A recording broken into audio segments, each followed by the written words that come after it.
الله الرحمن الرحيم. الحمد لله رب العالمين، والصلاة والسلام على أشرف المرسلين سيدنا ونبينا محمد النبي الأمي وعلى آله وصحبه أجمعين. وبعد سكرا بجول لكم السلام عليكم ورحمة الله تعالى وبركاته. إن شاء الله نجوكا جنجير لمدن كايرون تفسير القرآن الكريم إن أمة دو آيار إن شابي جوي إجيدي دي مالبو إجيتاتي يوا تطبي آية دو ألف لام ميم تشابي نا إجيتاتي tatoɓa aya do alif lam mim ɗo bo shappai joyi ka e jeɗiɗi. To en ɗon no nder ayare winde fabaddala allazina zalamu minhum qawlan ghayra allazi qila lahum. Kamɓe toñiɓe koye muɗum nder bani israila sai ɓe battiti konngol nangol Allah wiɓe ɓe ngaɗa, mana Allah wiɓe mbiya hiɗɗatun zunuba maɓɓe loote itte ngari kawigo habbatun fi sha'aratin. Kamɓe keɓa wato ƴamde woɗa. Ɓe nafti bo ɓe ɗon daso dow babbe maɓɓe, mana poɓe maɓɓe.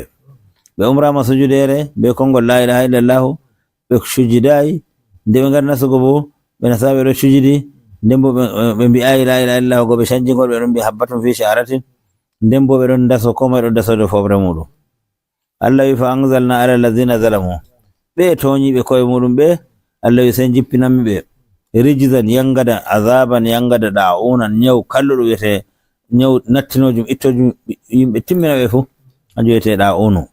Mina samai Allah wi jippinanmi ɓe ñaw ɗum daga asama, ɓe ma kanu yafsuguna ko waɗi ngam fasikare maɓɓe, bi sababi fisqihim ngam fasikare maɓɓe. Khurujihim ani da'ati, ɓe ngurtake accuke ɗowanaki Allah, ɓe jaɓaɓe ɗowani Allah, kanjum waɗi Allah bo jippinanɓe masibo.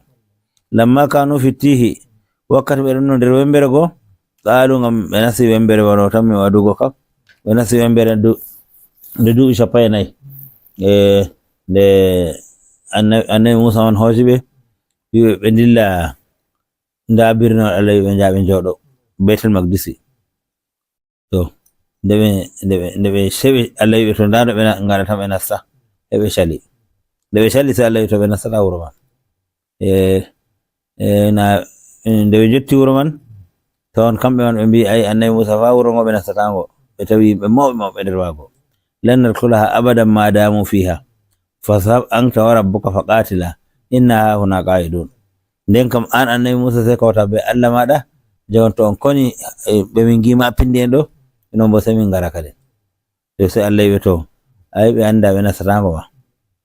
To ɗo sai ɓe jooɗi yatihuna fil ardi 40 sanata, ngai duuɓi 40 ɓe nasayi wuro man, ɓe ɗon bembi to nder wembere, ngam nder wembere man annabi Musa mayi be annabi Haruna man fu. E ɓawo ɓe ngurtake kam nde nasi wuro ngon ma wala annabojo kadna sai annabi Yushau. To ni walamma kanu fittihi, wakkati ɓe laati nder wembere, qalu ɓe mbi ya Musa min ayna lana ma na'kulu, hato min kewata komin nyamata wakkati nder wembere go. Fa nazala alayhim mawa'idun min as-sama'i, to ko fa nuzila alayhim mawa'idu, to sai ɓe jippinana le'e, mana tasaje garuɗe nyamdu ifti daga dow asama. Yakuluna ɓe ɗon nyama ko nde, ɓe nyama kusel ɓe njara jumri. Wa kullama jaa waqtul ngada'i, wakkati nyamdu to wari, yanzilu da'amu ala ahsani ma yakun, nyamdu wondu weldu jippantoɓe. Fa yakuluna ɓe nyama banni wotor fawol ma'idatu ila waqti hay'atiha fil ngadi.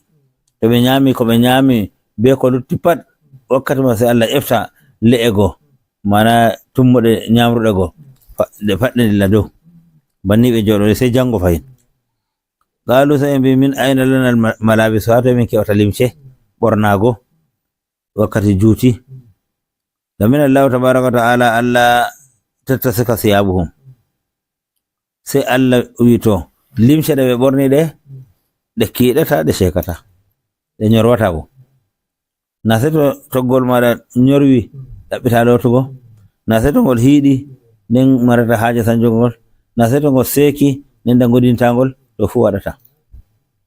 Limce maɓɓe nyorwata, hiiɗata, sekata, ni Allah resiɓe, mana nder duuɓi 40 ɗo wala loto toggol muɗum. Faqalu sai mbi to ɗo kam ɓe nani, ɓe mbi to min ayna lana ma nashrabu, hato min kewata komin jarabo.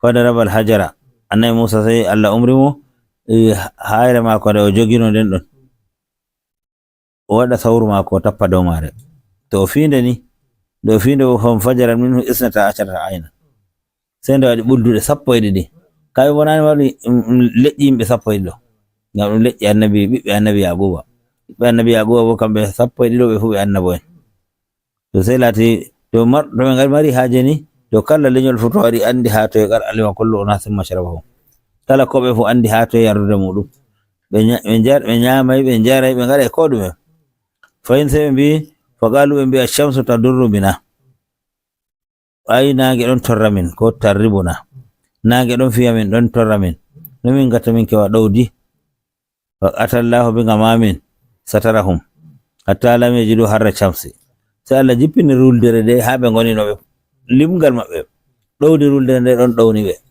ɓe nanta nage man ma sam fa shakaw min zulmati fil layli sai bi to ay jemma bo fayin ñibre ɗon ɓe ɗon giya ñibre ne ɓe gatta fadaraba Allahu amilatan min nuri fi sahara ittihi kullan ha ɓe ngoni kappat sai Allah jippini wato baleɗɗe ni amma ɗe paɗɗe jeygol ɗe kewi to jemma waɗi sai ɗen jeyna no babal ngal laaɓa tal banni kullu hadha bi barakati Musa ɗiɗi pat ɓe keɓiɗi fa barka ɓe ɗon gondi be annabojo Allah annabi Musa allazi ma'ahum mo ɓe gondi hadhihi fada'ilu suhbati ɗum hanjum wiyete martaba sobotirgo be goɗɗo mawɗo ta ɗo wondi be goɗɗo mawɗo mo Allah reni an bo Allah renete ta ɗo wondi be mo Allah hokki Allah hokkete ta ɗo wondi be mo Allah yiɗi Allah yiɗete humma halakihim no ɓe laati ɗum yimɓe halkuɓe o mo kalafatihim li amrillah ɓe ɗon luuta umrore Allah wo goyil azabi alayhim da bo yangata ɗon jippanoɓe yake feere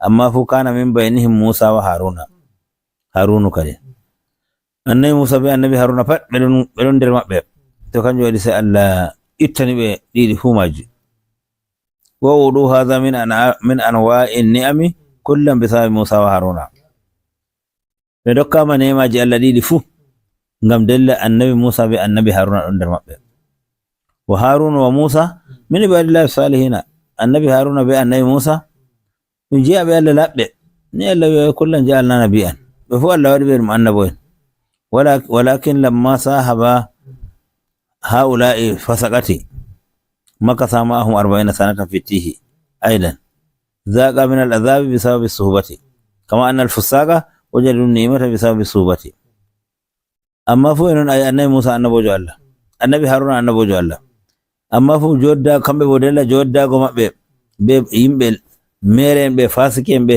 bani Israila sai Allah sakkini ɓe kamɓe ma fu annabi Musa fu annabi Haruna man ɓe ɗon jooɗi nder wembere man duuɓi 40 kamɓe ɓe ɓeya man fu ɓe ngurtaki ɓe ngari ka yargo azabaji feere feere ɗi Allah waddata ko waɗi ɓe showbotiri be fasiki en kamɓe fasiki en bo ɓe keɓi nema Allah ɓe gaddani ñamdu mere ndiyam mere limsha ɓe ñorwata ɓe ngodi nange tappataɓe fiyataɓe jemma jeygol ɗon yenna ɓe kamɓe bo ɓe keɓi ɗum barka sobotirgo ɓe annabi Musa be annabi Haruna kanjum waɗi alkhairu kulluhu fi subati wa sharru kulluhu fi subati khairu pat timmi ha sobotiro ta sobotiri ɓe goɗɗo no wayi fo non no ngata sharru bo timmi ha sobotiro to goɗɗo sobotiri ɓe khairujo ma o heɓi khairu to sobotiri ɓe sharrujo bo ɗon nder sharru to ni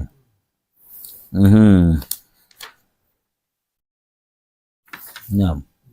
Wa idh istasqa Musa ha jonta onon bani Israila numtene shiftorene wakkati istasqa Musa annabi Musa ɗaɓɓiti njaram ha Allah uskur ya Muhammadu sallallahu alaihi wasallam inna yimɓe ya rasulallahi wakkati annabi Musa o ɗaɓɓiti njaram mana ɓe nasti wembere ɓe ɗon nder ladde nde wala ndiyam nde wala ko ɗume ɗalaba suqiya al-istisqa o ɗalabu suqiya ko woni yarnitago ɗo ɗaɓɓutuki njaram o ɗaɓɓitani li qawmi yimɓe mako ɓe keɓa ko ndiyam ɗam ɓe njara le wagat adi shufi tihi alhaali ɓe ɗomɗama ɓe ɗon bo nder wembere Allah wi faqulna li Musa sai mi annabi Musa idrib bi asaka al-hajara sawruma no jogiɗa ndu tappirndu mana fiirundu tafare nde jogiɗa nde annabi Musa ɗon jogi tafare nden ɗon nde wino sawbi hajar nde to nden nda oɗo wondi be sawru mako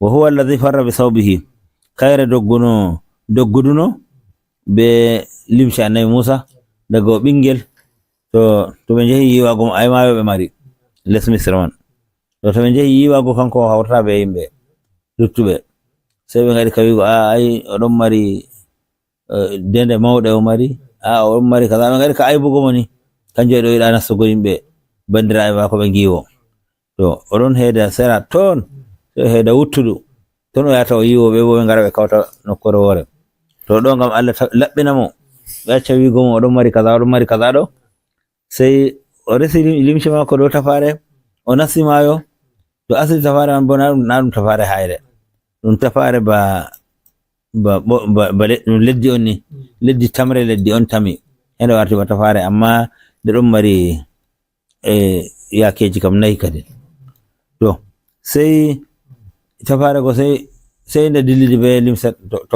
limshe mako oɗo wiya nde sawbi hajar hokkita limshe am tafare oɗon tokkinde on dilli sai nde yotti ha ɓikkon bandiraɓe mako ha ɓe giwoto sai o yotti nun wala ko woni ha ɓandu mako sai ɓe dari ɓe laɓɓini fakar o jamo to ɗon ɓe acci wigo mo iri ɗi to ɗo hayre nde kayre o jogi sai Allah yimo o jogonde nde latto mujiza mako to kala ko nanta annabi Musa fi hayre kaza waɗi o fi hayre kaza ɗum kayre to khafifun nde ɗiggunde na ɗum hayre yornde na ɗum tafare yornde nde ɗiggunde asimare ɗum leddi murabba'un nden bo nde nayi ɓinde mana nde ɗon mari dunguji nayi karasir rijli nde ɗon bano hoore arrijli ba hoore jamdi ba hoore banowo kadi turkamun asli mare ɗum guufe mayo on tami warti ba tafare o kazanun o wi'a ɗum leddi tan tami fada raba hu sai o fi tafare go fan fajaran minhu isnata asharata aynan ulduɗe 12 sai ɗe paqqiti ɗe sheki in shaqqar wa salat minhu daga tafare go sai nde waɗi burɗe mana jolɗe 12 ɗe pat maje ndiyam waɗi ka doggugo ha maje joni bi adadil asbaɗi ngam fodde tandiraɓe annabi ishaqa ko annabi ibrahima kamɓe woni ɓiɓɓe annabi yaquba ni ngam alima kullu unasin kala yimɓe nder maɓɓe fu ko moye siɓɗin minhum kala leñol fu ɗon andi mashrabahum yarano muɗum mana ɗum tandiraɓe wane annabi wane ɓe tandiraɓe annabi wane to ɓe ngari ko ɓe fu nda ha jarirta to bani mawdi a shurbi ɓe andi nokkure ɓe jarata fala yushrikuhum fihi gayruhum ko ɓe fu to ana momi atano momi tano wayne to nda ton yardude muɗum wa qulna lahum Allah sai mbiɓe kulu nyame min rizqillahi rizqu Allah rizqi on rizqu nyame ko Allah waddanta on daga asamanji min marzuqillahi nder ko Allah rizqi on washrabu njare bo min rizqillahi rizqu Allah ɗon ma wana nyame nda kusel nda jumri njare nda ndiyam ha tafare wala ta'saw fil ardi ta kuye kugal kallungal ha leddi mufsidina la to on wonnoɓe on yimɓe bononda asa ɗo idha afsada to wonni hunde wiyete asa mufsidina talata on wonnoɓe halum muakkidatu li amiliha ɗum hal cembiniɗo amilu mum ta asaw kañum woni amilul haali mufsidina bo ɗum haal to amma ta asaw be mufsidina pat manamaji goo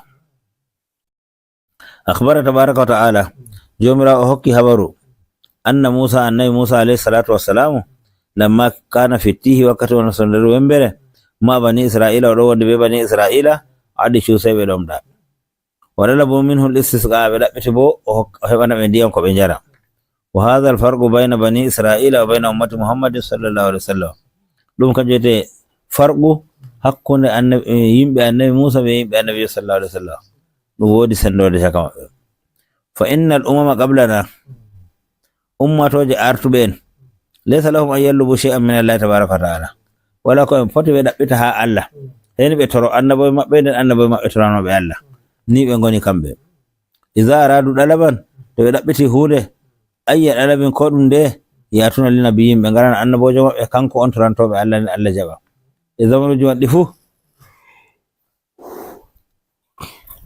tona annabojo ni wala mo Allah jaɓata do'a muɗum.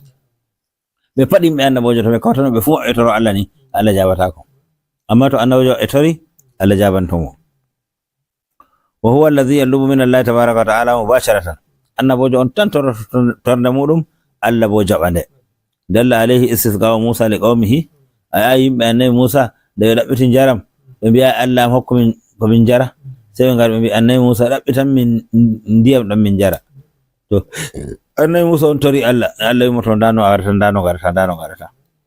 Wa idh qultum, ha jon ta shiftore onon yimɓe bani Israila ko bo ya Rasulullah sallallahu alaihi wasallam, inna yimɓe maɗa wakkati mbiɗon onon mana onon bani Israila mbiyaɓe wakkati ɓe mbi ya Musa ya an annabi Musa lan nasbira ala da'amin wahidin, minon fa min mbawata min muñana ñamdu woro ko nde minon kusel jumri min giɗa. Fadu lana rabbaka, Allah am torana min joma, yukhrij lana o wurtana min mimma tumbitul ardu ko leddi funnata. Minon ka haja min jonta min lato min remoɓe tan, kasina soyde basira be humakare be johare. Allah ni waddamma ñamdu nda ñaamu yaru waɗu haje ma goɗɗuma a wiya a yiɗa, an kam jonta sey ni an aya ɗaɓɓita ɓe jungo maɗa ngam ɗaɓɓutugo bone. Sey mbi kamɓe kam ɓe muñanta ñamdu woro, kusel tan be jumri tan ɓe giɗa. Annabi Musa torana min joma, kamɓe nde ɓe jawi annabi Musa on ma e metawa torana en jomi en, joma ni wato kanko jomirawo annabi Musa, kamɓe wala ko anni ɓe. Torana min jomirawo maɗa, yukhrij lana o wurtana min mimma tumbitul ardu ko leddi funnata tan haje amin. Min awa marori fuɗa, min awa alkamari, min awa kala ko awete funi, leɗɗe komin mari haje fu. Min bagliha, min keɓa huɗo mari, irin marori, irin gauri, irin maji muri, mbayeri, matiyari, ko nandi e maji ni kanji woni baglu, mana hunde waɗore gene nden rimira dow, kanji on baglu. Wa qissaiha, wurtana min bo palpali maji. Qissa'u bo hunde ko watta layol, ñebbe e baygoje ɓe wiyata habere ko, iri ko nandi e maji kanjum wiyete qissa'u. Wa fumiha, nden e leɗɗe mari, iwa ɗon bo iri mongoro, irin goyba, ko nandi be maji, mana lekko makko waɗa legga manga sai waɗa ka rimugo, iri nareje, kanjum fumu. To ada sewa basala bo ɗo wara. Kullu hadha laysa lahum an yallubuhu mubasharatan min Allah tabaraka wa ta'ala. Nda ɗum koyɗum, amma yimɓe annabi Musa fota ɓe toro Allah hokka ɓe ɗum, ɓe torta ko Allah hokka ɓe ɗum, seni ɓe toro annabi Musa toranoɓe Allah. Fadu lana rabbaka, torana min joma o wurtana min ko leddi funnata. Wa hadhihi al-umamu ummatore annabi Musa nde ummatore annabi jode sallallahu alaihi wasallam. Wa hadhihi al-ummatu nde ummatore nde annabi Muhammad sallallahu alaihi wasallam a'dahumullahu al-idhna al-mullaga fi ad-du'a. Allah hokki en izni timmudum e nder toraki Allah. To aɗon mari haje ko liman wuro moɗo ayata mbiyamo haje ma, joɗa nder suudu ma tan, ta nafai ta nanga non janga Qur'anu, to istighfaru gaɗata ko gaɗɗa fu, joɗa mbiya Allah am hokkam kaza renam kaza, sai Allah waɗanma, na sai a ƴamoyi liman ma sakko annabojo ma. To ni qala jomirawo wi ha ummatore annabi sallallahu alaihi wasallam, was'alullaha min fadlihi, ko marɗon haaja nder moƴƴere nde giɗɗon Allah hokkon pat tore Allah tan. O wi ay to mbi on annabijo mon torano on, tore onon man, ten tori Allah bo Allah ɗon jaabo. Wa qala ha jonta jomirawo wi ud'uni astajib lakum, toreyam sai mi jabano on. O wi ay tore annabijo moɗon toroyam, toreyam onon be hoore moɗon mi jabanto on. Ayyuna arada lahu su'lun min Allah tabaraka wa ta'ala aw hajatun yas'alu Allah tabaraka wa ta'ala fa yastajiba lahu. Kala goto meɗen fu wato arada lahu su'lun min Allah, haaje goɗɗum ummani goɗɗo nder meɗen ummatore annabi sallallahu alaihi wasallam, to haaje ummanake goto meɗen ko ɗum ummari ko yiɗi toro ha Allah, o toro Allah tan, to torake mo Allah bo jabanto mo. Dalabu sugya min Musa alayhi salatu wassalam, yimɓe annabi Musa ɓe ɗaɓɓiti annabi Musa tefana ɓe ndiyam ɓe njara ha Allah. Wa kana Musa rajulan sittiran za muru'atin wa haya'in fi qaumihi. Annabi Musa bo o latake ɗum gorko marɗo sutura, mana shemtowo bo marɗo semtende, marɗo neɗɗaku bo nder yimɓe mako. Wa qaumuhu yatajarraduna inda al-intisali min al-maniyyi. Hamɓe bo yimɓe annabi Musa yimɓe ɓe wala ko yaali ɓe, to hunde misalu jo tama janaba to heɓi ɓe jawi ɓorto tan, ko moye ɓorto sulmuɗum, so yiya nasta ndiyam sai waɗa ka wulugo, mana sai yiwo ndiyam ko moye ɗo yiya ɗum o hulta suritago. Annabi Musa bo goɗɗo on shemto marɗo neɗɗaku, o jaɓata he wondugo be curitiɗo ma, to kanjum wayi to wari yiwago o yiwata ko les ha dereken giwoto. Doni ba'duhum yara awrata ba'din, amma kamɓe ko yaali ɓe ɓe fa sai ɓe ɓorto, sai ɓe jaɓe ɓe ngaɗa ka yiwago ko moye ɗo yiya alawra bannum. Wa Musa munzu nasha imtana min zalika. Annabi Musa daga ummago mako wi ka gikkol ngol ko waratangol, ngam majum to wari yiwago feere mako ya to yiwo.